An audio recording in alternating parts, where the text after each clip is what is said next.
வணக்கம் பிள்ளைகளே. மற்றுமொரு குருகுலம் நிகழ்ச்சியில் மாணவர்களாகிய உங்களை நாங்கள் சந்திப்பதில் இன்றும் பெருமை அடைகிறோம். இன்றைய நிகழ்ச்சியையும் நாங்கள் தரம் 13 காணப்படுகின்ற இரு தலைப்புகளை அடிப்படையாக கொண்டு கலந்துரையாடல் வடிவிலே நாங்கள் இந்த நிகழ்ச்சியை இன்று நடாத்த எண்ணியுள்ளோம். அந்த வகையில் தொடர்ச்சியாக எங்களுடன் வளவாளராக இன்றும் இணைந்துள்ளார் மன்னர் நானாட்டான் டிலாசால் கல்லூரியின் ஆசிரியர் திரு நிக்சன் சொய்சா அவர்கள் இங்கு எங்களுக்காக வருகை தந்திருக்கிறார். வணக்கம் நிக்சன் சொய்சா அவர்களே. வணக்கம் இலங்கை தேசிய நிறுவனத்தினுடைய புவியியல் விரிவுரையாளர் அவர்களே. நன்றி. தரம் 13 முக்கியமான ஒரு பாடப்பகுதியாக காணப்படுகின்ற ஒரு பகுதிதான் நீரியல் வளங்கள். அதாவது நீர்வள முகாமைத்துவம் என்பது உங்கள் பாடப்பரப்பில் மிக முக்கியமான ஒரு பகுதியாக இருக்கின்ற அதே வேளையில் பௌதிக புவியியலில் பல்வேறுபட்ட காலப்போதில் அது கேட்கப்படுகிற வினாவாக அமைகின்றது. இன்றைய மக்களுடைய வாழ்க்கை முறையில் நீர் வளமானது மிகவும் முக்கியமான ஒரு பங்கை வகிப்பதை பார்க்கக்கூடியதாக இருக்கும். இன்றைய உலக சனத்தொகையானது 7.8 பில்லியனை அண்மித்திருக்கின்ற அதே வேளையில் உலகத்தினுடைய அதிகமான மக்கள், குறிப்பாக 20% மக்கள் சிறந்த குடிநீரின்றி உலகத்திலே வாழுகிறார்கள். அப்படிப்பட்ட மக்களுக்கு பல்வேறுபட்ட பிரச்சனைகள் அதன் மூலமாக ஏற்படுவதை நாங்கள் பார்க்கலாம். ஆகவே அவற்றை அடிப்படையாக கொண்டு எங்கள் பாடப்பரப்பில் இந்த நீர்வள முகாமைத்துவம் தொடர்பாக பல்வேறுபட்ட விடயங்கள் மாணவர்களாகிய உங்களுக்கு விழிப்புணர்வு ஏற்படுத்தும் வகையில் பல்வேறுபட்ட விடயங்கள் அதில் இணைக்கப்பட்டிருப்பதை பார்க்கலாம். அதில் அடிப்படையாக கொண்ட நமது ஆசிரியர் கையேட்டில் பல்வேறுபட்ட விடயங்கள் அங்கு தரப்பட்டிருப்பது, குறிப்பாக தேர்ச்சி மட்டம், கற்றல் பேறுகள் என்பவை அவையாகும். நீரின் முக்கியத்துவத்தை விளங்கிக் கொள்வதுடன் நீர்வளங்களை பாதுகாப்பதற்கும் ஆவண செய்வாராக அந்த தேர்ச்சியானது அமைந்திருக்கிறது. ஆகவே இந்த தேர்ச்சி 9 காணப்படுகின்ற விடயத்தை அடிப்படையாக கொண்டும் தேர்ச்சி 10 காணப்படுகின்ற விடயத்தை அடிப்படையாக கொண்டுதான் இந்த பாடமானது வளர்ந்து செல்வதை காணலாம். குறிப்பாக தேர்ச்சி 9 உலக நீர்வளங்கள் தொடர்பாகவும் தேர்ச்சி 10 இலங்கையினுடைய நீர்வளங்கள் தொடர்பாகவும் காட்டப்பட்டிருக்கிறது. ஆகவே இரண்டையும் இணைத்து இந்த கலந்துரையாடலை நாங்கள் இங்கு நடத்தி செல்லலாம் என்று எதிர்பார்க்கிறேன். அதனுடைய தேர்ச்சியினுடைய மட்டத்தை நீங்கள் தொடர்ச்சியாக பார்த்தீர்கள் என்று சொன்னால் பிள்ளைகளை உங்களுக்கு விளங்கும். உலகின் நீர் பரம்பலையும் அதன் பண்புகளையும் கற்று ஆராய்வார் என்பதாக அமைகிறது. அதே போல 2வது தேர்ச்சி மட்டமாக உலக நீர்வளங்களை பாதிக்கும் காரணிகளை கற்று ஆராய்ந்து நீரை பேணி பாதுகாப்பதின் முக்கியத்துவத்தை எடுத்துக்காட்டுவாராக அமைகிறது. 3வது தேர்ச்சி மட்டமாக இலங்கையின் நீர்வளங்களின் பரம்பல் பண்புகளை கற்று ஆராய்வாராக அமைகிறது. இலங்கையில் நீரை பேணி பாதுகாப்பதன் முக்கியத்துவத்தை விளக்குவாராக இந்த தேர்ச்சி மட்டங்கள் அமைகிறது. ஆகவே பிள்ளைகளை நாங்கள் ஏலவே குறிப்பிட்ட மாதிரி உலகத்தினுடைய நீர்வளங்கள் தொடர்பாகவும் இலங்கையினுடைய நீர்வளங்கள் தொடர்பாகவும் 2 பகுதியை இணைத்து நாங்கள் இவற்றினூடாக இன்றைய கலந்துரையாடலை மீட்டல் வடிவிலே நடத்தி செல்வதாக எண்ணியிருக்கிறோம்.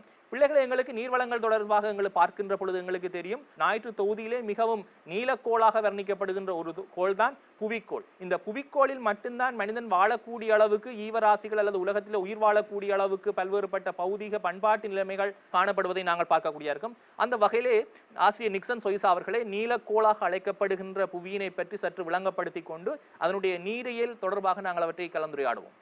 நிச்சயமாக நாங்கள் வாழுகின்ற இந்த உலகத்திலே மொத்தமாக சூரியனை மையமாக கொண்டு 8 கோள்கள் காணப்படுகின்றன. 8 கோள்களிலே மிக பிரதானமான கோளாக இருப்பது புவிக்கோள். இந்த புவிக்கோளானது நீலக்கோள் என்று அழைக்கப்படுகின்றது. இந்த நீலக்கோள் என்று அழைக்கப்படுவதற்கு பிரதானமான காரணங்களில் ஒன்று, ஏனைய கோள்களில் நீர் என்பது இதுவரையும் அறியப்படாத ஒன்றாகவும் புவி என்கிற கோளிலே மட்டும் சிறப்பான முறையிலே நீர் காணப்படுகிறது என்பதனாலும் இந்த புவியானது நீலக்கோளம் என்று அழைக்கப்படுகின்றது. நாங்கள் அந்த வகுப்புகளை பார்க்கிற பொழுது கீழ் வகுப்பிலிருந்து நீலக்கோளம் தொடர்பாக விளக்கப்பட்டு கொண்டு, ஆகவே நீலக்கோள் என்று ஏன் புவியை அழைக்கிறார்கள் என்று விளக்கம் சொல்ல முடியுமா? சிறப்பாக வளிமண்டலத்திலிருந்து புவியை பார்க்கின்ற பொழுது புவியானது நீல நிறத்தில் காணப்படுவதாகவும் அதற்கு புவியிலே இருக்கக்கூடிய நீர் சிறப்பாக 71% நீரினுடைய அளவுகள் இருப்பதனால் தொலைவில் இருந்து பார்க்கின்ற பொழுது புவியானது நீளமாக தெரிவதனால் அது நீலக்கோளம் என்று அழைக்கப்படுகின்றது. அதனுடைய தொடர்ச்சியாக ஆசிரியர்களை நாங்கள் நீலக்கோளுடைய இந்த புவியானது இந்த புவியில் பல்வேறுபட்ட நீர் வடிவங்கள் காணப்படுகிறது. அவற்றை சுருக்கமாக விளங்கப்படுத்துங்கள். மாணவர்களாய் அவர்கள் அறிந்திருப்பீர்கள், நீங்கள் கற்றிருப்பீர்கள். நீருடைய வடிவங்கள் பொதுவாக நாங்கள் வாழுகின்ற இந்த புவியிலே நீரானது பல்வேறு நிலைகளில் காணப்படுகின்றது. ஒன்று திண்ம நிலை, 2வது திரவ நிலை, 3வது வாயு நிலை. இதிலே திண்ம நிலை என்பது மலைப்பாங்கான பிரதேசங்களில் பனி மூடுகையாகவும் முனைவு பிரதேசங்களில் பனிப்பாறைகளாகவும் காணப்படுகின்றன. ஆகவே இதற்கு திடமான உருவம் என்று நாங்கள் சொல்ல, அது மாறக்கூடியது, அதாவது பௌதிக நிலைமைகளுக்கு ஏற்ப மாறக்கூடியதை நாங்கள் பார்க்கலாம். அடுத்ததாக திரவ நிலை என்று சொல்லுகின்ற பொழுது புவியினுடைய மேற்பரப்பிலே காணப்படக்கூடிய சிறப்பாக கடலாக இருக்கலாம், ஆறுகளாக இருக்கலாம், ஏரிகளாக இருக்கலாம், குளங்களாக இருக்கலாம், மற்றும் நிலக்கீழ் நீர் அதாவது தரைக்கீழ் நீராக இருக்கலாம். இவைகள் திரவ நிலையிலே காணப்படக்கூடிய நீரினுடைய நிலைகள். மூன்றாவதாக வாயு நிலை. சிறப்பாக வளிமண்டலத்திலே காணப்படக்கூடிய நீராவி, நீர்த்துளிகள் இவைகள் வாயு நிலையில் இருக்கக்கூடிய நிலைகளாக காணப்படுகின்றன. ஆகவே ஆசிரியர்களே, குறிப்பாக இந்த பௌதிக புவியியல் பாடப்பிரிவிலே தேர்வு வினாக்களில் மாணவர்களுக்கு வினாக்கள் கேட்கப்படுவதென்று புவியினுடைய நீரின் சதவீதம் யாது, அதுல நன்னீருடைய சதவீதம் யாது, உவர்நீருடைய சதவீதம் யாது, அல்லது ஏனைய பொருட்களில் கலந்திருக்கிற நீரில் சதவீதம் யாது என்று கேட்கப்படலாம். அப்படிப்பட்ட வினாக்கள் எவ்வாறு அமையலாம், அப்படிப்பட்ட வினாக்களுக்கு பிள்ளைகள் எவ்வாறு அவற்றை இனங்கண்டு கொள்வதன் தொடர்பாக சற்று விளக்கி கொண்டு நாங்கள் தொடர்ச்சியாக இந்த கலந்துரையாடல் நடத்தலாம். சிறப்பாக நாங்கள் வாழுகின்ற இந்த புவியிலே 71% பகுதிகள் நீரால் மூடப்பட்டு இருக்கின்றது.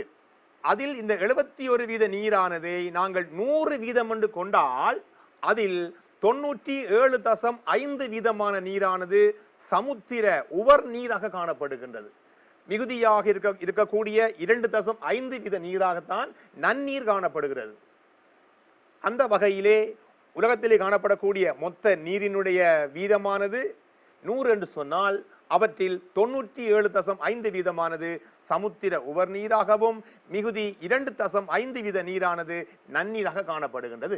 ஆகவே நன்னீரானது 2.5 நீராகவும் சமுத்திர நீரானது 97.5% காணப்படுகின்ற அதே வேளையில் இந்த நன்னீருடைய பரம்பலை பற்றி குறிப்பாக வழங்கப்படுது. 2.5% நீரான நன்னீர், அதை நாங்கள் 100% ஆக்கி கொண்டோம் சொன்னால் கருதுகின்ற பொழுது அதில் 68.7% பனிப்பாறைகளாகவும், பாறைகள் என்பது மலை முகடுகளிலும் அல்லது துருவ 2 முனை பகுதிகளிலும் ஆர்டிக், வடக்கே காணப்படக்கூடிய ஆர்டிக், தெற்கே காணப்படக்கூடிய அந்தார்டிக் மற்றும் உயரமான மலை பகுதிகளிலே பனிப்பாறைகளாகவும் அதனுடைய அளவு 68.7%.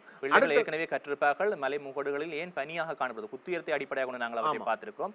காலநிலை என்ற பாடத்தில் மாணவர்களை நீங்கள் கற்றிருப்பீர்கள். ஆகவே ஆசிரியர் தொடர்ந்து குறிப்பு சொல்லுவோம். அடுத்ததாக தரைக்கீழ் நீராக இருக்கின்ற அளவு 30.1%, புவியினுடைய மேற்பரப்பிலே 0.8%, வளிக்கோளத்திலே 0.4% இந்த நதிநீருடைய அளவானது காணப்படுகிறது.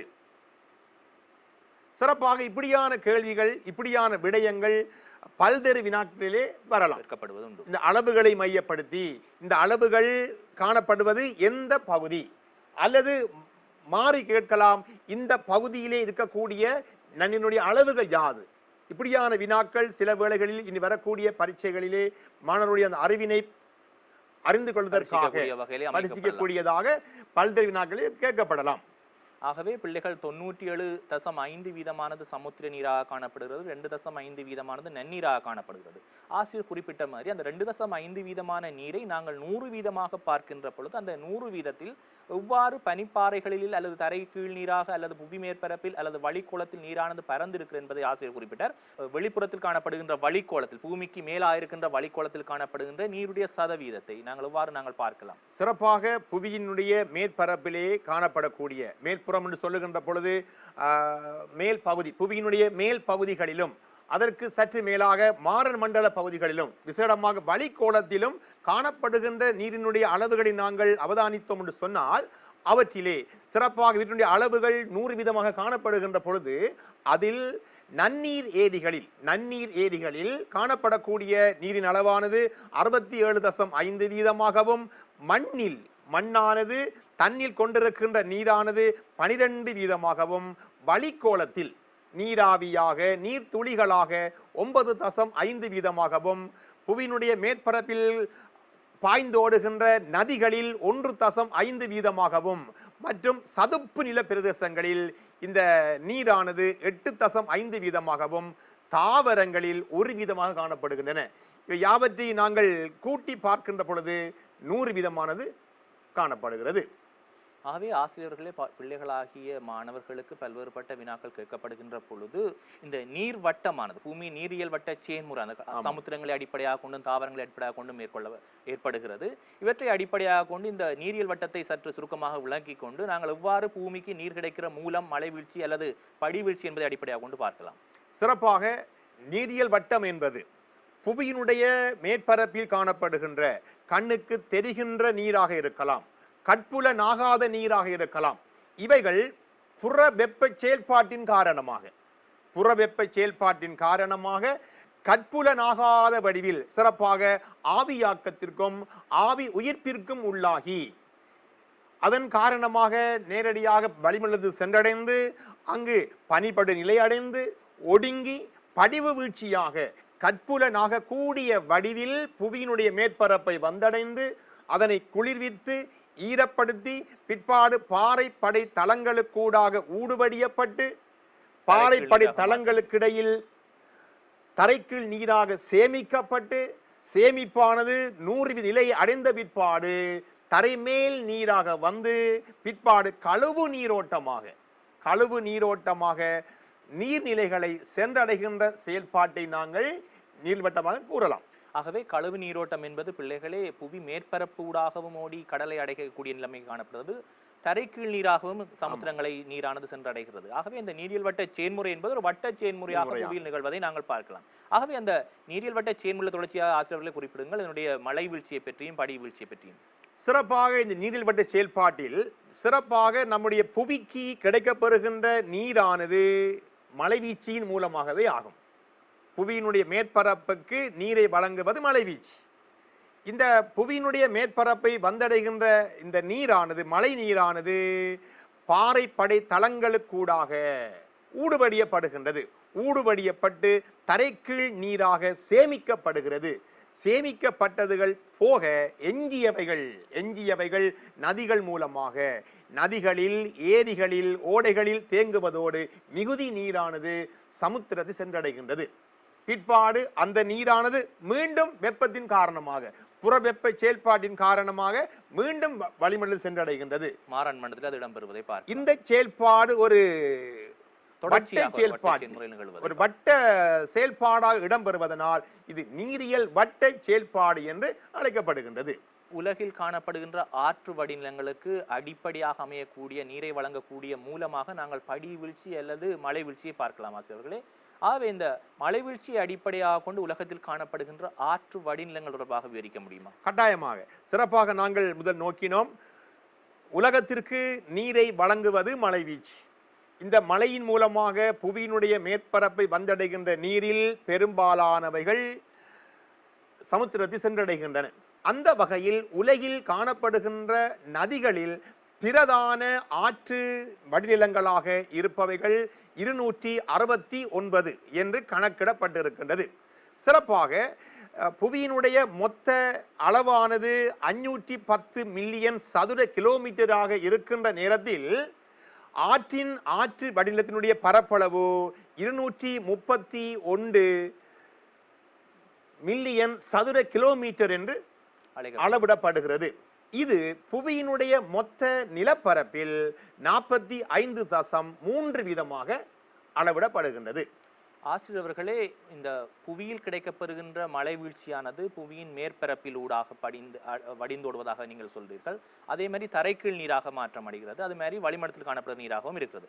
ஆகவே இந்த புவி மேற்பரப்பில் காணப்படுகின்ற நீர் தொடர்பாக அல்லது நீரை நாங்கள் எவ்வாறு வகைப்பாடு செய்ய முடியும்? இந்த மூன்றை அடிப்படையாக கொண்டு புவியின் மேற்பரப்பு நீர் எவ்வாறு காணப்படுகிறது?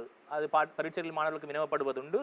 புவி மேற்பரப்பில் மனிதன் நீரை பெறக்கூடிய மூலங்கள் யாவை என்று சொல்லியும் சில வேளைகள் கேட்கப்படலாம். அப்படிப்பட்ட மூலங்களை அடிப்படையாக கொண்டு தரை நீர் மேற்பரப்பு தொடர்பாக விளங்கப்படுத்த முடியுமா?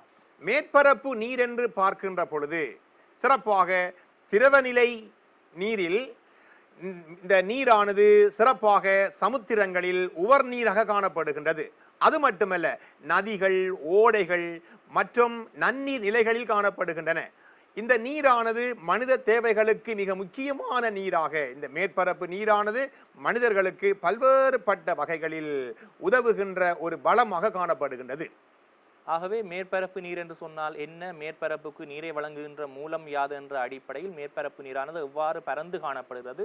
குறிப்பாக புவி மேற்பரப்பில் நதிகள், ஏரிகள், ஓடைகள் என்பவற்றில் நன்னீர் காணப்படுகின்ற அதே வேளையில் சமுத்திரங்களில் உவர் நீராக காணப்படுகின்றதாக பார்த்திருக்கின்றோம். அதே போல் ஆசிரியர் குறிப்பிட்ட அந்த தரைக்கீழ் நீர் வளமானதும் புவியில் ஒரு முக்கியமான நீரை பெறக்கூடிய மூலங்களாக காணப்படுகிறது. பல்வேறுபட்ட பிரதேசங்களில் இலங்கையிலும் கூட நீங்கள் பார்க்கலாம், குழாய் நீர் கிணறுகள் மூலமாக அல்லது சாதாரண கிணறுகள் மூலமாக தரையின் கீழிருந்து மக்கள் நீரை பெறுகிறார்கள். சில இடங்களில் அது சாத்தியம் சாத்தியமற்றவைகளாக காணப்படுகின்றது. குறிப்பாக கடின பாறைகள் அமைந்திருக்கிற பகுதியில் தரைக்கீழ் நீருடைய மட்டமானது குறைவாக இருக்கு. ஆகவே இந்த தரைக்கீழ் நீரை பற்றி அதனுடைய வகைப்பாடுகள் பற்றி கொஞ்சம் குறிப்பிட முடியுமா? முதலில் தரைக்கீழ் நீர் என்பதை நாங்கள் புரிந்து கொள்ள வேண்டும். புவியினுடைய மேற்பரப்பை வந்தடைகின்ற இந்த மழை நீரானது, படிவு வீழ்ச்சியானது மேல் பகுதியை ஈரப்படுத்துகிறது, குளிர்விக்கின்றது, பிற்பாடு பாறை படை தளங்களுக்கூடாக ஊடுபடியப்படுகிறது. பரீட்சைகளில் மாணவர்களும் கேட்கப்படும், எப்படியான சில கேள்விகளும் கேட்கப்படும். இந்த தரைக்கீழ் நீர் வளத்தை தீர்மானிக்கின்ற காரணிகள் அந்த வகையிலே தான் உங்களுடைய பதில் அமையும் என்று நான் நினைக்கிறேன். குறிப்பாக இவ்வாறு அந்த ஊடுபடியப்படுகின்ற இந்த நீரானது பாறை படை தளங்களுக்கிடையில் தேங்குகிறது. தேங்குகின்ற இந்த நீரை நாங்கள் தரைக்கீழ் நீர் என்று நாங்கள் வரையறுக்கலாம். இந்த நீரானது புவியினுடைய உட்பகுதிகளில் முதலாவது பாறை குழம்பு நீராக, இரண்டாவது உடன் தோன்றும் நீராக, மூன்றாவது ஊற்று நீராக மற்றும் பாறை குழம்பு நீர் என்பது நிலத்தடியில் நிலத்திற்கு கீழ் பாறை படை தளங்களுக்கிடையில் படிந்திருக்கின்ற நீரை நாங்கள் பாறை குழம்பு நீராக நாம் கருதி கொள்ளலாம்.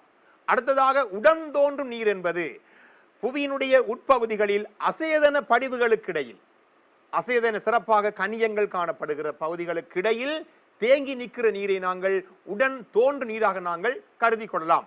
அடுத்து ஊற்று நீர் என்பது ஊற்றுக்களில் தேங்கி நிற்கும் நீரை நாங்கள் இவ்வாறு அழைத்துக் கொள்ளலாம்.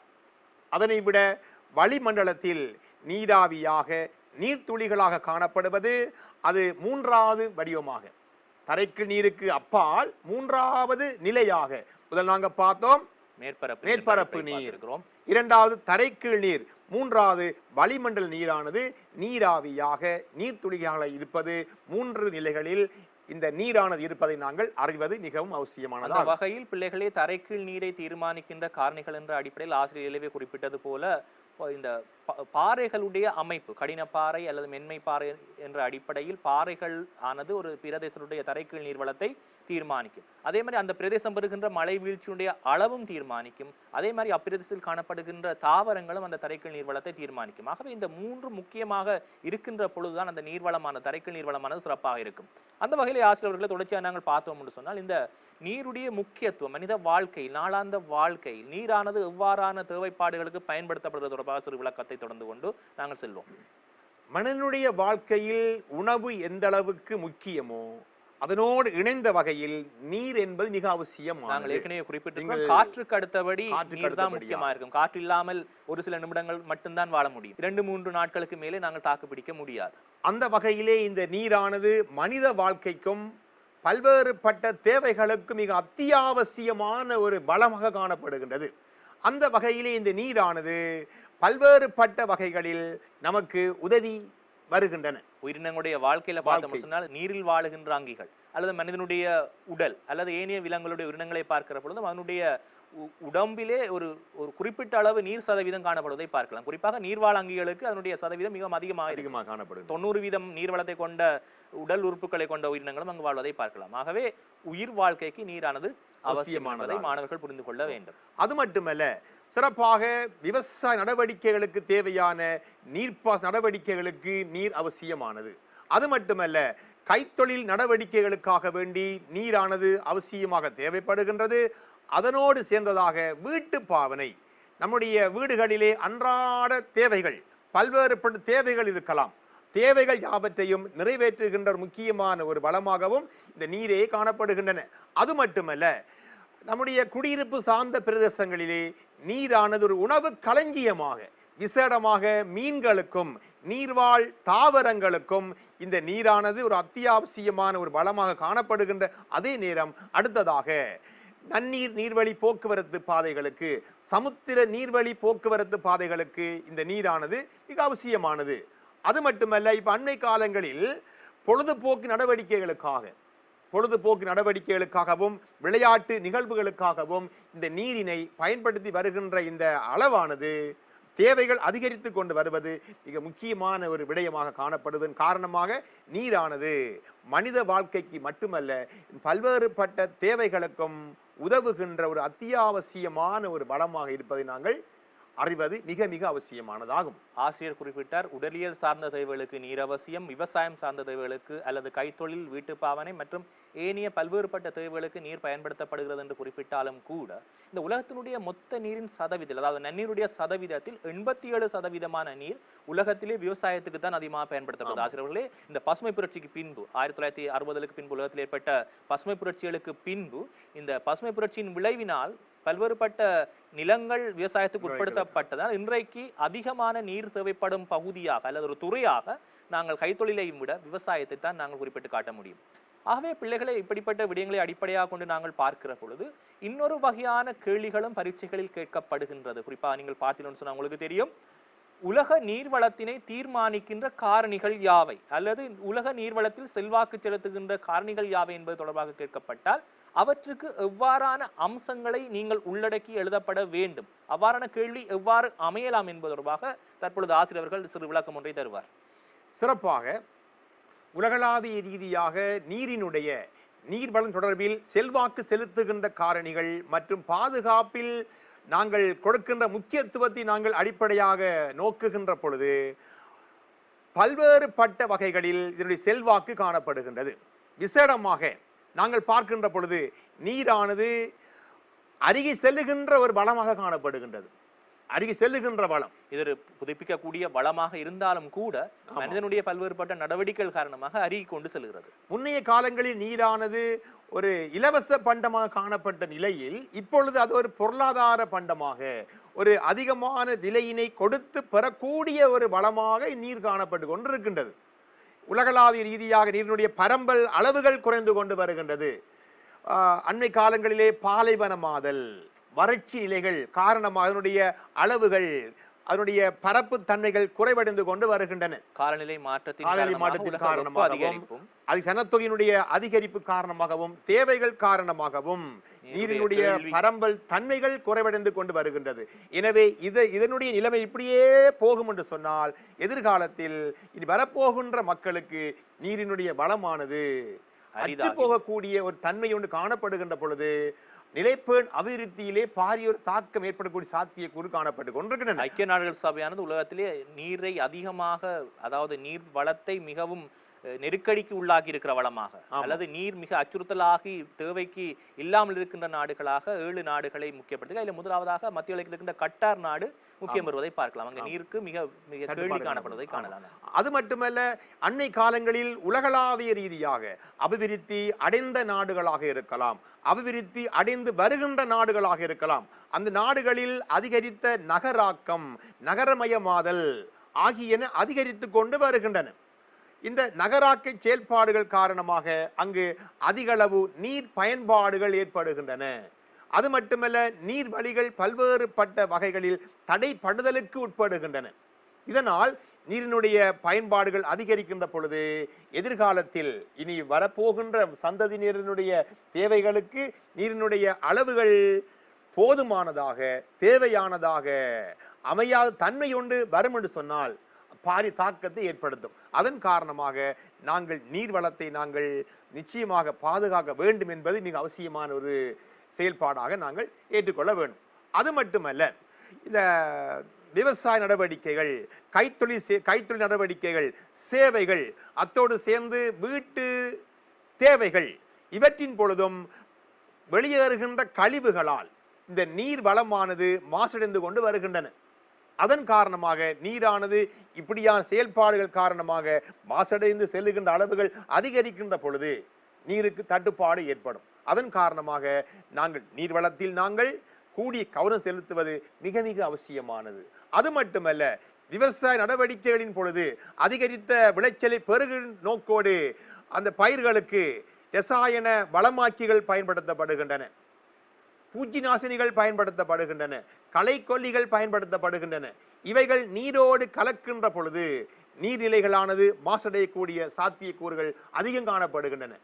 இவ்வாறு நீரானது மாசடைகின்ற பொழுது அந்த நீர் வளத்தினுடைய இருப்புகள் ஒரு பாரிய தாக்கத்துக்கு உட்படுகிற நிலைமைகள் அதிகரித்து கொண்டு வருவதன் காரணமாக அவற்றை நாங்கள் பாதுகாப்பது மிக மிக அவசியமானது. ஆகவே பிள்ளைகள் அதில் சரியான தெளிவை பெற்றுக்கொள்ள வேண்டும். உலகத்தினுடைய நீரானது மாசடைந்து கொண்டு வருவதனால் நன்னீருக்கான கேள்வி அதிகரிக்கிறது அல்லது நன்னீருடைய அளவு குறைவடைந்து கொண்டு செல்கிறது. ஆகவே இதன் மூலம் தான் நாங்கள் அவற்றை பார்க்கலாம். நீர்வளத்தில் இந்த மாசாக்கம் என்பது மனிதனுடைய நீர் தேவையை நிறைவு செய்வதில் மிக பிரதானமான காரணம் என்ற அடிப்படையில் ஆசிரியர் குறிப்பிட்டுக் கொண்டிருப்பதாக நான் நினைக்கிறேன். இவைகளோடு சேர்ந்ததாக அண்மை காலங்களில் உலகளாவிய ரீதியாக ஏற்பட்டு வரக்கூடிய இயற்கை அனர்த்தங்கள், விசேடமாக வெள்ளப்பெருக்காக இருக்கலாம். வெள்ளப்பெருக்கின் பொழுது பல்வேறுபட்ட கழிவு பொருட்கள் அந்த நீரினால் அடித்து வரப்படும்.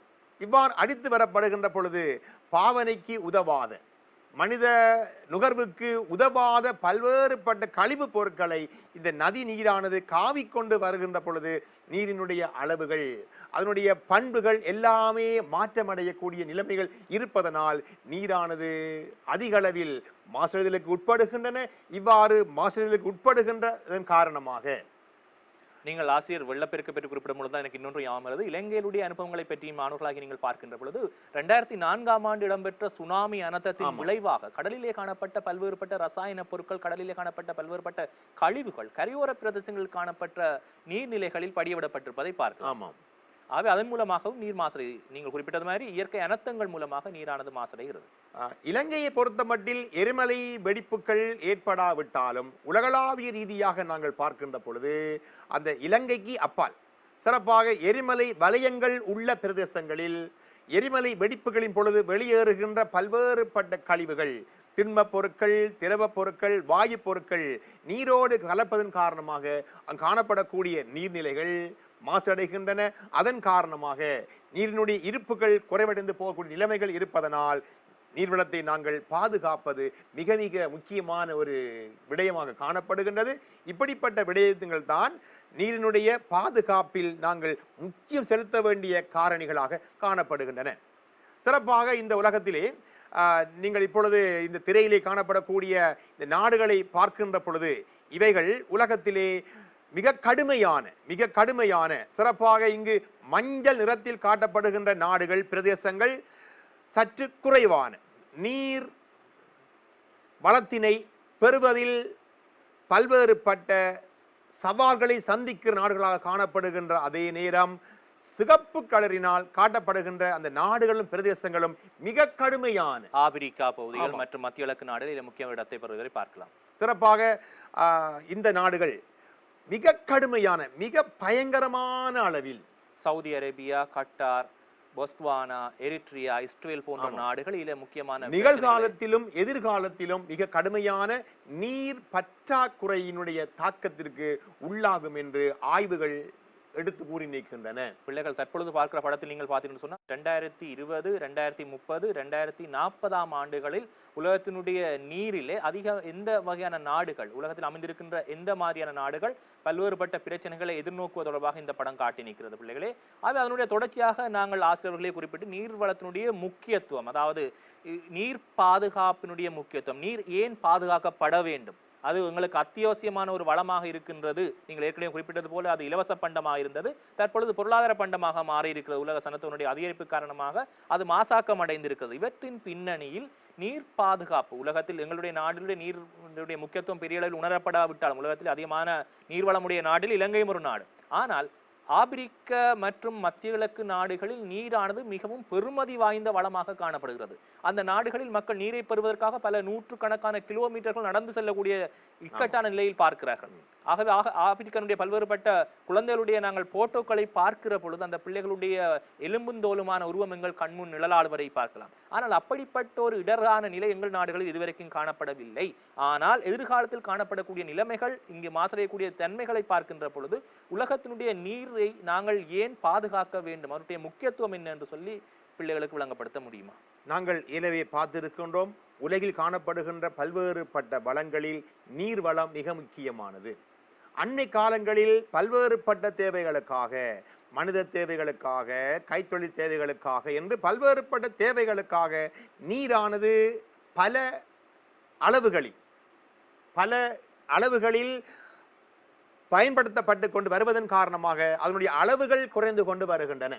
எனவே எதிர்கால சந்ததியினுடைய நலனை கருத்தில் கொண்டு நாங்கள் நீரினை பாதுகாப்பது மிக மிக முக்கியமான விடயமாக நாங்கள் கருத்தில் கொள்ள வேண்டும். அந்த வகையிலே நீரினை பாதுகாப்பதில் நாங்கள் 2 காரணிகளை கருத்தில் கொள்வது மிக மிக அவசியமானது. முதலாவது முக்கியமான விடயம் என்று சொன்னால், தேவைக்கு போதுமானதாக நீர்வளம் இல்லை. உலகத்திலே இருக்கக்கூடிய சனத்தொகையினுடைய தேவைக்கு ஏற்ற நீர்வளம் காணப்படாமை மிக முக்கியமான ஒரு நிலை. அடுத்ததாக, காணப்படும் நீர் தொடர்ச்சியாக மாசடைகின்றமை. இப்பொழுது புவியினுடைய மேற்பரப்பு நீராக இருக்கலாம், தரைக்கீழ் நீராக இருக்கலாம், வளிமண்டல நீராக இருக்கலாம். இந்த நீரானது பல்வேறுபட்ட நடவடிக்கைகள் காரணமாக தொடர்ச்சியாக மாசடைந்து கொண்டு வருகின்றது. இதனால் இவைகளில் இருந்து நீரை பாதுகாக்க வேண்டும் என்று சொன்னால், இந்த செயல்பாடுகள் காரணமாக, ஒன்று உலகிலே காணப்படுகிற மக்களுக்கு தேவையான போதுமான நீர்வளம் இன்மை, இரண்டாவது பல்வேறுபட்ட வழிகளில் நீரானது மாசடைவதனால் இவற்றில் இருந்து விடுதலை பெற வேண்டும் என்று சொன்னால், தீர்வு பெற வேண்டும் என்று சொன்னால், நீரை பாதுகாப்பது மிக மிக முக்கியமான விடயமாக நாங்கள் கருத்தில் கொள்வது அவசியமான. மாணவரிடம் அதிகமான வினாக்கள் கேட்கப்படுவது தற்கால உலக நீர் தொடர்பாக எதிர்நோக்கப்படுகிற 2 பிரச்சனைகள்.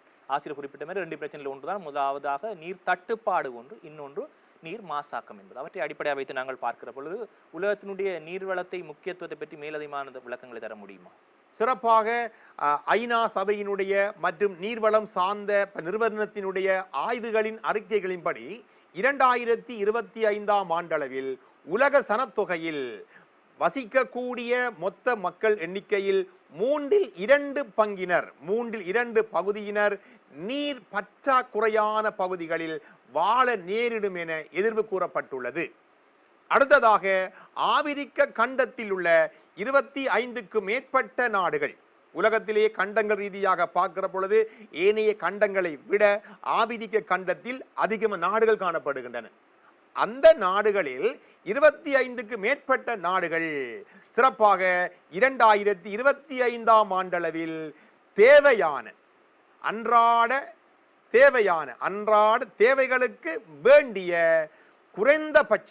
குறைந்தபட்ச நீரினை பெற முடியாத தன்மைக்கு உள்ளாகும் என்று எதிர்வு கூறப்படுகின்றது. அது மட்டுமல்ல, ஒரு வருடத்தில் ஒரு தனி நபருக்கு தேவையான 365 நாட்களில் தனி நபருக்கு தேவையான குறைந்தபட்ச நீரின் அளவு 1700 கனமீட்டர் அளவு என்று கூறப்படுகின்றது. அப்ப இந்த அளவு நீரினை பெற முடியாத ஒரு பிரச்சனை ஒன்று பிற்காலத்தில் எழலாம் என்று கூறப்படுகின்றது. அது மட்டுமல்ல, தற்காலத்தில் உலக சனத்தொகையில் 20% பாதுகாப்பான குடிநீரை பெற முடியாத நிலையினை எதிர்கொண்டு வாழுகின்றார்கள். அது மட்டுமல்ல, இவ்வாறு பாதுகாப்பா நீரை பெற முடியாமல் பாதுகாப்பற்ற நீரினை பெறுவதன் காரணமாக பல்வேறு நோய்களையும் மரணங்களையும் சந்தித்து வருவதாக சொல்லப்படுகின்றது.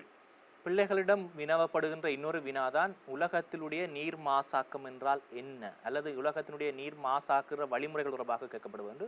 ஆகவே பிள்ளைகளை நீங்கள் மாசாக்கம் என்றால் என்ன என்பது தொடர்பாக முதலில் கவனம் செலுத்த வேண்டும். மாசாக்கம் என்பது நீருடைய தரத்தில் ஏற்படுகின்ற மாற்றத்தை தான் நாங்கள் நீருடைய மாசாக்கம் என்று அழைக்கின்றோம். குறிப்பாக நன்னீருடைய pH பெருமானத்தில் ஏற்படுகின்ற மாற்றத்தை நாங்கள் இவ்வாறு சொல்லுகின்றோம். ஆகவே உலகத்தினுடைய நீர் மாசாக்கம் தொடர்பாக ஆசிரியர்களே சிறு விளக்கம் தந்து கொண்டு நாங்கள் தொடர்ச்சியாக செல்லலாம். ஒன்றை புரிந்து கொள்ள வேண்டும், நீருக்கு நிறமில்லை, மனமில்லை, சுவை இல்லை. நீருக்கு இயல்பிலேயே நிறமில்லை, மனமில்லை, சுவை இல்லை. இந்த நிலையிலே இப்படியான பண்புகளை கொண்ட நீரில் நிறம், மனம், சுவை என்பவற்றில் ஏற்படுகின்ற ஒரு மாற்றம், இவற்றில் இருந்து ஒரு மாறுதலை பெறும் என்று சொன்னால் அவைகள் தான் நீர் மாசு சொல்லப்படுகிறது. அந்த வகையிலே நீரானது, உலகளாவிய ரீதியாக நீரானது பல்வேறுபட்ட வழிகளில் மாசுதலுக்கு உட்பட்டு கொண்டு வருகிறது. சிறப்பாக மானிட செயல்பாடுகளின் காரணமாக நீரின் தரம் பாதிக்கப்படுகின்றது. அது மட்டுமல்ல, மாசடைந்த நீர் உயிர் சூழலில் பல்வேறு வழிகளில் செல்வாக்கு செலுத்துகின்றது. விசேடமாக உயிர் பல்வகமை பாதிக்கப்படுதல், மரபணுக்கள் மாற்றமடைதல் மற்றும் பல்வேறு நோய்களுக்கு உள்ளாகுதல். அத்தோடு மேற்பரப்பு நீர் போலவே தரைக்கீழ் நீரும் பல்வேறுபட்ட விதங்களில் மாசடைந்து கொண்டு வருகின்றது. இதனால் நீரினுடைய பாதுகாப்பில் மிக முக்கியமான கவனம் செலுத்துவது மிக மிக அவசியமான ஒரு நடவடிக்கையாக தேவையாக காணப்படுகின்றது. இதற்காக நீரை பாதுகாப்பதற்கு நோக்கமாக கொண்டு பல்வேறுபட்ட நடவடிக்கைகள் முன்னெடுக்கப்பட்டு கொண்டு வருகின்றன. சிறப்பாக மேற்பரப்பு நீராக இருக்கலாம், தரைக்கீழ் நீராக இருக்கலாம், அவற்றுடைய நீர் வளத்தை பாதுகாக்கும் நோக்கோடு பல்வேறுபட்ட முகாமைத்துவ செயல்பாடுகள் மேற்கொள்ளப்பட்டு வருவதோடு முகாமைத்துவம் செய்தல், விருத்தி செய்தல் மற்றும் மாசடைவதை தடுத்தல், எதிர்காலத்துக்காக சேமித்தல், இப்படிய நடவடிக்கைகள் எல்லாம் நீரை பாதுகாக்கின்ற செயல்பாடுகளாக இப்பொழுது முன்னெடுக்கப்பட்டு வரும் நடவடிக்கைகளாக காணப்படுகின்றன. நீரை பாதுகாக்கின்ற பொழுது முக்கியமாக 2 விடயத்தை நாங்கள் கருத்தில் கொள்ள வேண்டியது மிக மிக அவசியமாகும். முதலாவதாக, நீரின் அதிகரிக்கும் கேள்வியினை பூர்த்தி செய்கின்ற வகையில், நீரின் அதிகரிக்கும் கேள்வியினை, நீரின் அளவை பாதுகாத்து குறிப்பிட முடியும். ஆமாம், நீரின் அதிகரிக்கும் கேள்வியினை பூர்த்தி செய்கின்ற வகையில் நீர் விநியோகத்தை பேணல். அண்மை காலங்களில் உலகளாவிய சனத்தொகையினுடைய அளவுகள் அதிகரித்துக் கொண்டு வருகின்றன. சனத்தொகை அதிகரிக்கின்ற தன்மைக்கு ஏற்ப நீரினுடைய கேள்விகள் அதிகரித்துக் கொண்டு செல்லும். இந்த வகையிலே எந்த அளவுக்கு சனத்தொகை அதிகரிக்கின்றதோ அந்த அளவுக்கு தக்க வகையிலே புவியினுடைய மேற்பரப்பிலோ உட்பரப்பிலோ காணப்படக்கூடிய நீரினுடைய அளவையும் நாங்கள் பாதுகாக்கின்ற பொழுது, அவற்றை நாங்கள் அவர்களுக்கு வழங்கக்கூடிய ஒரு நிலை ஒன்று ஏற்படுகின்ற பொழுது நீர் வளமானதை நாங்கள் பாதுகாக்கலாம்.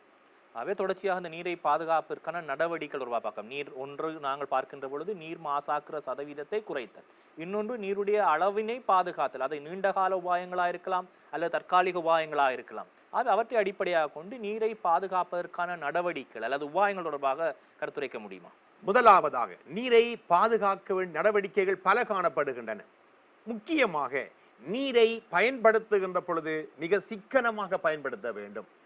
நம்முடைய அன்றாட வீட்டு தேவைகளாக இருக்கலாம், விவசாய நடவடிக்கைகளாக இருக்கலாம். இந்த காலத்திலே நீரினுடைய முக்கியத்துவத்தை அறியாத தன்மையின் காரணமாக நீரானது பல வகைகளில் வீண் விரயமாக்கப்படுகின்றன.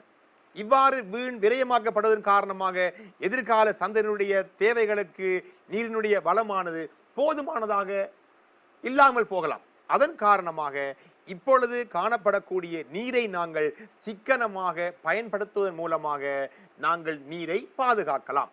இரண்டாவதாக, புவியினுடைய மேற்பரப்பை வந்தடைகின்ற நீரில் பெரும்பாலானவைகள் எந்த விதமான பயன்பாடுகளும் இல்லாமல் வீணே சமுத்திரங்களை, கடல்கள் சென்றடைகின்றன.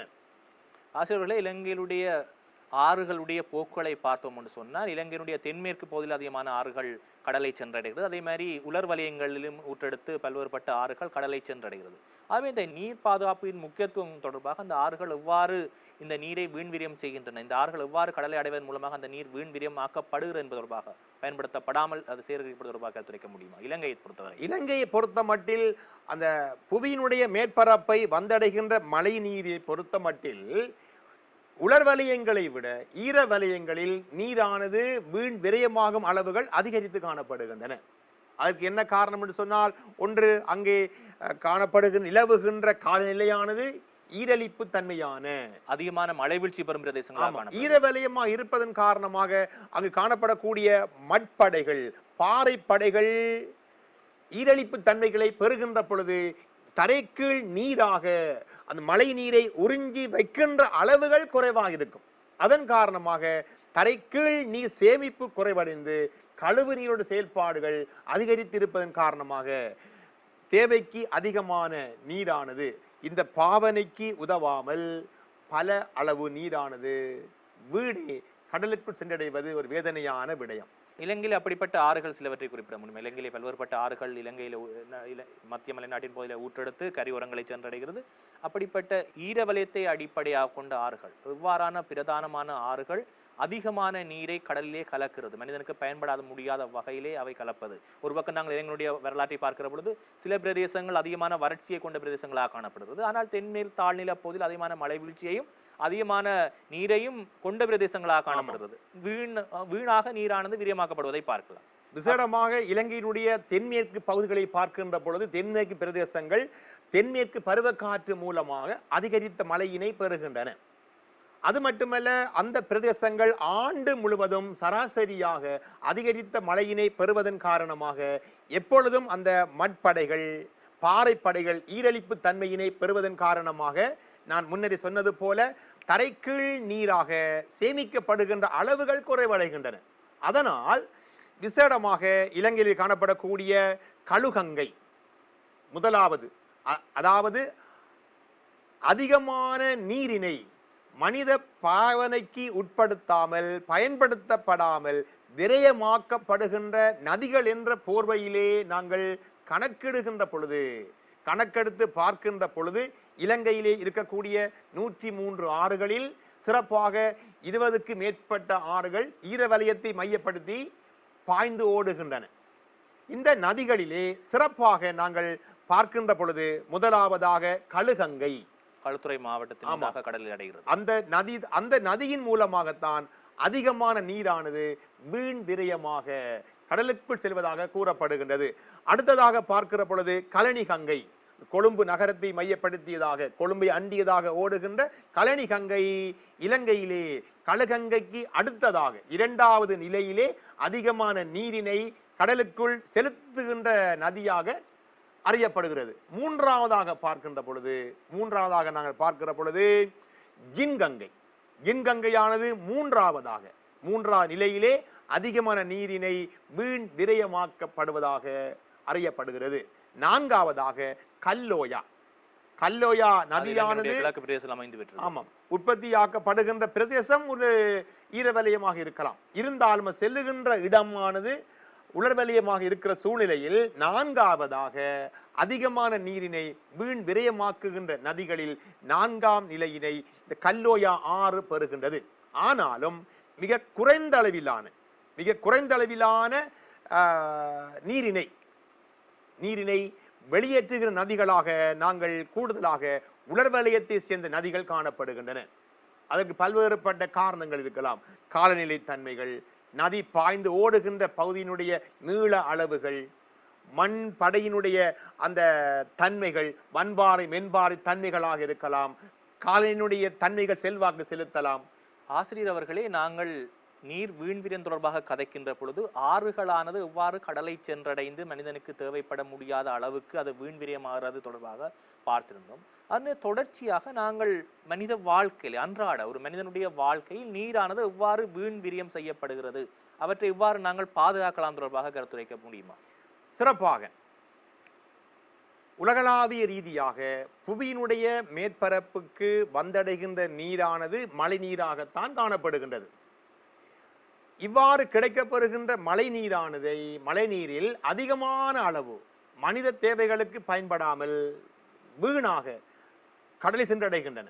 இவ்வாறு சென்றடைகின்ற நீரை கடலுக்குள் செலுத்தாமல் அணைகளை எழுப்பி அவற்றை தேக்கி வைப்பதன் மூலமாக மழைக்காலங்களில் நீரை அணைகளில் தேக்கி வைத்து வறட்சியான காலங்களில் அவற்றை பயன்படுத்துவதன் மூலமாக பல்வேறு தேவை நிறைவேற்றிக் கொள்ளலாம். சிறப்பாக வறட்சியான காலங்களில், நீர் பற்றாக்குறையான காலங்களில் எந்தெந்த பிரதேசங்களுக்கு விவசாயத்திற்கு அல்லது நீர்மின் உற்பத்தி நடவடிக்கைகளுக்கு இன்னும் உலகத்தினுடைய நாகரிகங்களை பார்த்தோம். உலகத்தினுடைய நாகரிகங்கள் எல்லாம் இந்த நதிக்கரைகளை அடிப்படையாக கொண்டு தான் அமைந்திருக்கு. நீர்வள நாகரிகம் என்று சொல்லி நாங்கள் அழைக்கிறோம். ஆகவே இவற்றை அடிப்படையாக கொண்டு பார்க்கிற பொழுது நீருடைய வளமானது மனிதனுடைய வாழ்க்கையில் முக்கியமான ஒரு வளமாக இருக்கிற பொழுது அவற்றை பயன்படுத்துவதில் மனிதன் வெற்றி கண்டுள்ளான். ஆகவே அது கோடை காலத்தில் இந்த நீங்கள் குறிப்பிட்டது மாதிரி நீர்த்தேக்கங்களை அல்லது குளங்களை உருவாக்கி கொண்டு கோடை காலத்தில் அவற்றை பயன்படுத்தியிருக்காங்க. ஆகவே மாணவர்களாகிய நீங்கள் நல்ல தெளிவை பெற்றுக்கொள்ள வேண்டும். பிள்ளைகளே, நீர் அதிகமாக இருக்கின்ற காலகட்டத்தில் நாங்கள் அவற்றை தேக்கி வைத்துக் கொண்டு கோடை காலத்தில் அவற்றை பயன்படுத்த ஊடாக நாங்கள் நீர் பாதுகாப்பினை உறுதி செய்து கொள்ள முடியும். தொடர்ச்சியாக ஆசிரியர்களே, அன்றாட வாழ்க்கையில் மனிதர்கள் எவ்வாறு நீரை வீண்விரயமாக்குறார்கள், அவற்றை எவ்வாறு பாதுகாக்க முடியும் என்று சொல்ல முடியுமா? பெரும்பாலும் உலகளாவிய ரீதியாக நீரினுடைய பாதுகாப்பு சம்பந்தமான விடயத்தை நாங்கள் பார்க்கின்ற பொழுது நீரை விரயமாக்குகின்ற அந்த செயல்பாட்டிற்கு முக்கியமான காரணம் நீரினுடைய முக்கியத்துவத்தை பற்றிய ஒரு விழிப்புணர்வு இன்மை.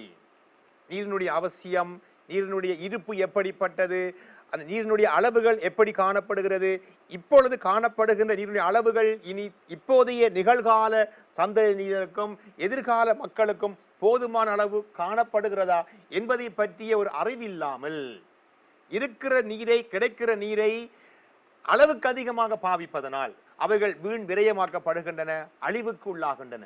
எனவே இதனை பற்றிய ஒரு தெளிவினை ஒரு திரைப்படங்கள் மூலமாக, துண்டு பிரசுரங்கள் மூலமாக, சேலமொருகள் மூலமாக, இன்னும் தெரு நாடகங்கள் மூலமாக, பாடசாலைகளிலே அந்த கலைத்திட்டத்திலே இவைகளை எல்லாம் உட்புகுத்துவதன் மூலமாக நிச்சயமாக நீரினுடைய பாதுகாப்பை பற்றிய சிந்தனையை நாங்கள் மக்களுக்கு கொடுக்கலாம். இதற்காகத்தான் ஒவ்வொரு ஆண்டும் மார்ச் மாதம் 22ஆம் தேதி உலக நீர் தினம் என்பதை இந்த ஐநா சபையானது பிரகடனப்படுத்தி நீரினை பற்றியும் நீர் முக்கியத்துவத்தை பற்றியமான சிந்தனைகளை மக்களுக்கு பல்வேறுபட்ட வகைகளிலே தெரிவித்து வருவதை நாங்கள் அறிந்து கொள்ள வேண்டும். உலகத்திலே நீருடைய அளவை பாதுகாப்பதற்காக சில நாடுகளில் பின்பற்றப்படுகின்ற ஒரு பொறிமுறை தான் மழை நீர் தொட்டிகளை அமைத்தல் அல்லது மழை நீர் தாங்கிகளை அமைத்துக் கொண்டு அவற்றை மக்களுக்கு வழங்குதல். இது தொடர்பாக என்ன கருத்து? சிறப்பாக இலங்கையிலும் பல பாடசாலைகளிலே நாங்கள் பார்த்திருக்கலாம். அன்னை காலங்களிலே மாரி காலத்திலே, மழை காலத்திலே கிடைக்கிற நீரை பெரிய அந்த குடங்கள் போன்ற ஒரு தொட்டியிலே சேகரிக்கப்பட்டு அவைகள் பயன்படுத்தப்படுகின்றன. குறிப்பாக இலங்கை மத்திய மாகாணங்களில் அவற்றை நாங்கள் பார்க்கலாம். அவை இதன் மூலமாக அந்த மாணவர்கள் ஒரு விழிப்புணர்வை பெறுகிறார்கள்.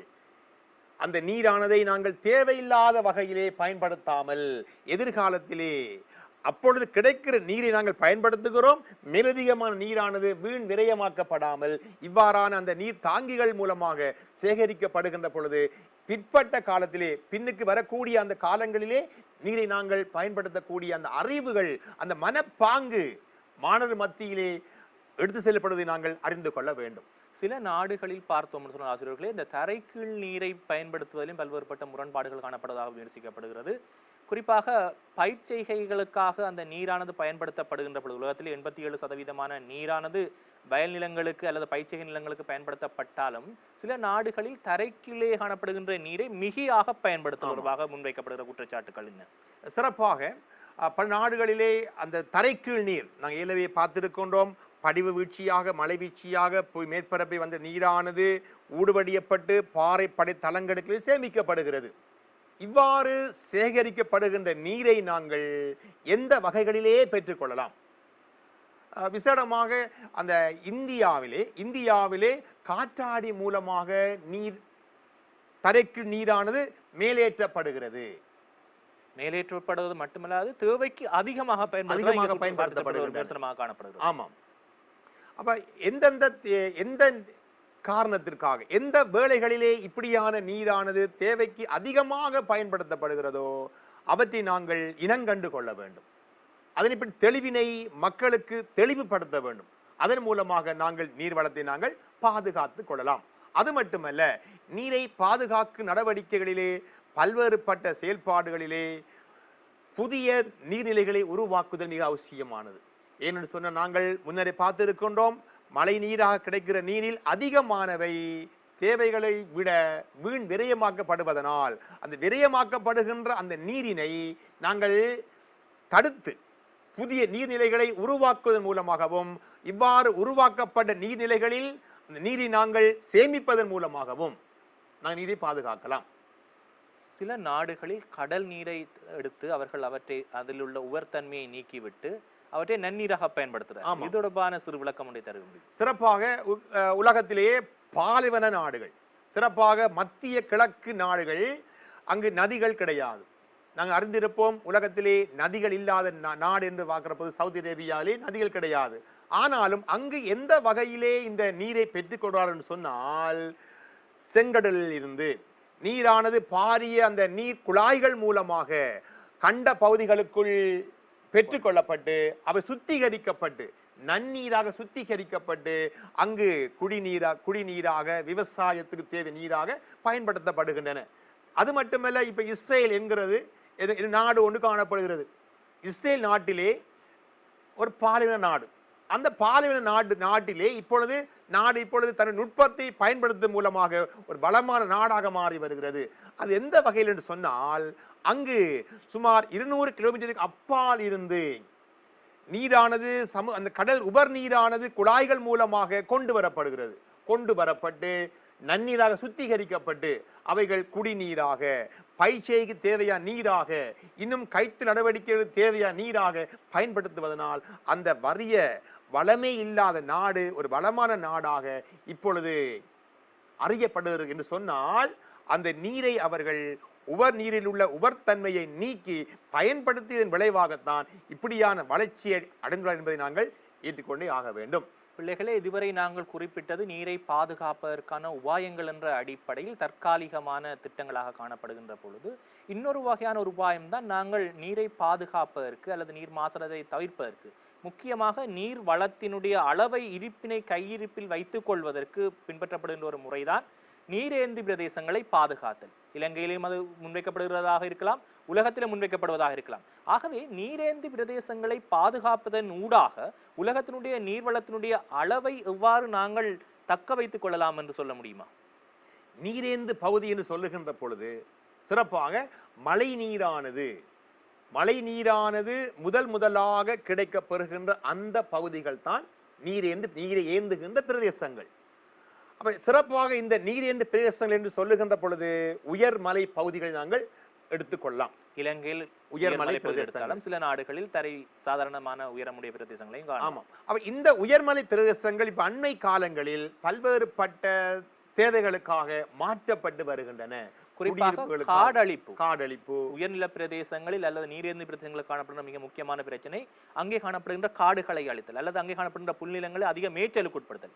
இதன் காரணமாக அந்த தாவரங்களானது அழிவுற்று அந்த பிரதேசத்தில் எவ்வாறு நீர்நிலைகள் அருகி போதல் அல்லது நீர்நிலைகளுடைய ஓட்டங்களை மாற்றுதல், புதிய நீர்த்தங்களை உருவாக்குவதன் மூலமாக நீர்நிலைகளுடைய போக்கு திசைகளை மாற்றுவதன் மூலமாகவும் இந்த நீருடைய அளவானது குறைந்து வருது. இவற்றை தொடர்பாக கருத்துரைத்துக் கொண்டு நாங்கள் தொடர்ச்சியாக செல்வோம். அத்தோடு ஒன்றை புரிந்து கொள்ள வேண்டும், மழையினுடைய அதிகரிப்புக்கு ஒரு காரணம் அதிகமான காடுகள் காணப்படுவது. காடுகள் தங்களுடைய ஆவி உயிர்ப்பு நடவடிக்கைகளை மேற்கொள்வதன் மூலமாக அங்கு அதிகரித்த மழை வீச்சு கிடைக்கப்பெறுகின்றது. ஆகவே நீரேந்து பிரதேசங்களில் அதிகமான காடுகள் பல்வேறுபட்ட தேவைகளுக்காக, ஏற்கனவே நாங்கள் காலநிலை என்ற பாடத்திலும் உயிர் பெருந்தின் பாடத்திலும் மாணவர்கள் கற்றிருக்கிறார்கள், உலகத்தினுடைய இருதயம் என அழைக்கப்படுகின்ற அயனமாண்டை காடுகளுடைய அழிப்பு உலகத்தினுடைய நீருடைய அளவை குறைத்து செல்வதாக ஆய்வுகள் தெரிவிக்கிறது. அப்படியான சூழ்நிலைகளிலே எந்த பிரதேசங்கள் நீரேந்து பிரதேசம் காணப்படுகிறதோ அங்கு காணப்படக்கூடிய காடுகளை பாதுகாப்பதன் மூலமாக அதிகரித்த ஆவி உயிர்ப்பை நாங்கள் ஏற்படுத்தக்கூடிய நிலைமை நாங்கள் பெற்றுக்கொள்ளலாம். அதன் மூலமாக அதிகரித்த மழைவீழ்ச்சி கிடைக்கப்பெற போகிறது. இவ்வாறு கிடைக்கிற நீரை நாங்கள் சரியான முறையிலே சிக்கனமான முறையிலே பாதுகாப்போம் என்று சொன்னால் நிகழ்காலத்திலும் எதிர்காலத்திலும் இந்த நீர்வளமானது நிச்சயமாக பாதுகாக்கப்படும். அதன் மூலமாக இனி வரப்போகின்ற சந்ததியினுடைய தேவைகள் நிறைவேற்றப்படும் என்பதை நாங்கள் நம்பியே ஆக வேண்டும். தொடர்ச்சியாக நீர் மாசாக்கத்தை எவ்வாறு கட்டுப்படுத்துவது, அந்த நீர் மாசாக்கத்தினூடாக உலகத்தினுடைய நீர் இருப்பை எவ்வாறு நாங்கள் தக்க வைத்துக் கொள்வதாக எடுத்துரைக்க முடியுமா? அண்மை காலங்களிலே நீரினுடைய தன்மைகளை பார்க்கிற பொழுது நீரானது பல்வேறுபட்ட விதங்களிலே நம்முடைய நடவடிக்கைகள், சிறப்பாக மாநில நடவடிக்கைகள் காரணமாகவும் இயற்கை செயல்பாடுகள் காரணமாகவும் பல்வேறுபட்ட வகைகளில் நீரானது மாசடைந்து கொண்டு வருகின்றது. நாங்கள் எந்த வகையிலே நீரை நாங்கள் மாசுபடுத்துகிறோம்? சிறப்பாக நாங்கள் பார்த்தோம், விசேடமாக கைத்தொழில் கழிவுகளை நீரோடு கலப்பது, வீட்டு கழிவுகளை நீரோடு கலப்பது, விவசாய நடவடிக்கையின் பொழுது ரசாயன வளமாக்கிகளை, கலை நாசினிகளை, பூச்சி நாசினிகளை நாங்கள் பயன்படுத்துகிற பொழுது அவை நீரோடு கலக்கின்ற வேளையில் நீரானது மாசுபடுகின்றது. இந்த நிலையிலே விவசாய நடவடிக்கைகள் அவசியமானது.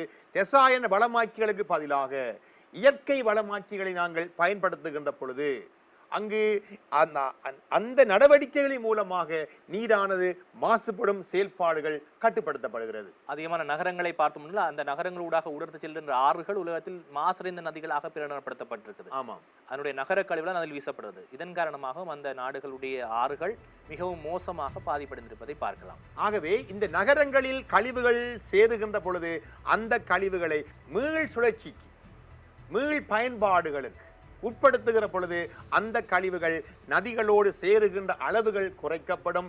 இதன் மூலமாக நதியானது பாதுகாக்கப்படும். அது மட்டுமல்ல, தொழிற்சாலை கழிவுகள் வெளியேறி நீரோடு கலக்காத வகையில் அந்த கழிவுகளை மீள் பயன்பாட்டுக்கு ரீயூஸ், ரீசைக்கிள், மீள் சுழற்சி நடவடிக்கைகளுக்கு உட்படுத்துவதன் மூலமாக கழிவுகள் நீரோடு சேருகின்ற அளவுகள் குறைக்கப்படும். அந்த நீர் இவ்வாறான செயல்பாடுகள் காரணமாக நீரானது மாசடைவதை தடுக்கலாம். அன்பான மாணவ மாணவிகளே, இதுவரைக்கும் நாங்கள் தரம் 13 காணப்படுகின்ற பௌதிக புவியில் இருக்கின்ற உலக நீர்வளங்கள் தொடர்பாகவும் அதனுடைய முகாமைத்துவம் தொடர்பாக பார்த்திருக்கின்றோம். குறிப்பாக இந்த நீர்வளத்தினுடைய முக்கியத்துவங்கள் யாவை, அவை எவ்வாறு மாசடைந்து வருகின்றது, அவை எதிர்நோக்குகின்ற பிரச்சனைகள் யாவை, அவ்வாறான பிரச்சனைகளை நாங்கள் எவ்வாறு முகம் கொடுத்து தீர்த்து கொள்வது, நிலையான அபிவிருத்தியை அடைந்து கொள்வதற்கு அந்த நீர் மாசாக்கம் எவ்வாறு பாதகமாக அமைகிறது என்பது தொடர்பாக பல்வேறுபட்ட நாடுகளுடைய உதாரணங்கள் மூலமாக நாங்கள் வழங்கிக் கொண்டிருக்கின்றோம். அந்த வகையில் இந்த நிகழ்ச்சியை நாங்கள் நிறைவு செய்கின்ற நேரம் நெருங்கிக் கொண்டிருக்கிறது. இதனுடைய தொடர்ச்சியாக இளைஞருடைய நீர்வள முகாமைத்துவம் தொடர்பாகவும் நாங்கள் கதைக்க இருக்கின்றோம். அந்த வகையில் வளவாளராக இன்று எங்களுடன் பங்கு கொண்டு பல்வேறுபட்ட விடயங்களை எங்களுக்கு கலந்துரையாடி உங்களுக்கு பல்வேறுபட்ட பரீட்சையை நோக்கி நகர்த்தி சென்றமைக்காக மன்னார் நானாட்டான் கல்லூரியில் ஆசிரியர்